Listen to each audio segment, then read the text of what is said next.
لوگوں نے پوچھا یا رسول اللہ کون سا اسلام افضل ہے؟ تو نبی صلی اللہ علیہ وسلم نے فرمایا وہ جس کے ماننے والے مسلمانوں کی زبان اور ہاتھ سے سارے مسلمان سلامتی میں رہے۔ ایک دن ایک آدمی نے حضرت صلی اللہ علیہ وسلم سے پوچھا کہ کون سا اسلام بہتر ہے؟ فرمایا یہ کہ تم کھانا کھلاؤ اور جس کو پہچانو اس کو بھی اور جس کو نہ پہچانو اس کو بھی، الغرض سب کو سلام کرو۔ حضور اکرم صلی اللہ علیہ وآلہ وسلم نے فرمایا تم میں سے کوئی شخص ایماندار نہ ہوگا جب تک اپنے بھائی کے لیے وہ نہ چاہے جو اپنے نفس کے لیے چاہتا ہے۔ رسول کریم صلی اللہ علیہ وسلم نے فرمایا قسم ہے اس ذات کی جس کے ہاتھ میں میری جان ہے، تم میں سے کوئی بھی ایماندار نہ ہوگا جب تک میں اس کے والد اور اولاد سے بھی زیادہ اس کا محبوب نہ بن جاؤں۔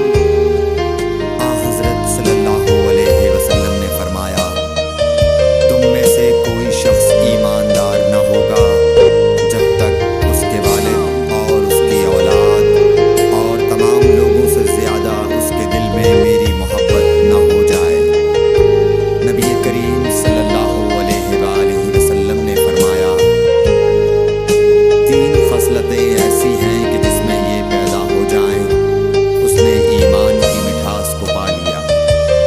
اول یہ کہ اللہ اور اس کا رسول اس کے نزدیک سب سے زیادہ محبوب بن جائیں۔ دوسرے یہ کہ وہ کسی انسان سے محض اللہ کی رضا کے لیے محبت رکھے۔ تیسرے یہ کہ وہ کفر میں واپس لوٹنے کو ایسا برا جانے جیسا کہ آگ میں ڈالے جانے کو برا جانتا ہے۔ حضور اکرم صلی اللہ علیہ وآلہ وسلم نے فرمایا انصار سے محبت رکھنا ایمان کی نشانی ہے اور انصار سے کینہ رکھنا نفاق کی نشانی ہے۔ رسول اللہ صلی اللہ علیہ وسلم نے اس وقت جب آپ کے گرد صحابہ کی ایک جماعت بیٹھی ہوئی تھی فرمایا کہ مجھ سے بیعت کرو اس بات پر کہ اللہ کے ساتھ کسی کو شریک نہ کرو گے، چوری نہ کرو گے، زنا نہ کرو گے، اپنی اولاد کو قتل نہ کرو گے اور ناعمدن کسی پر کوئی ناحق بہتان باندھو گے اور کسی بھی اچھی بات میں اللہ کی نافرمانی نہ کرو گے۔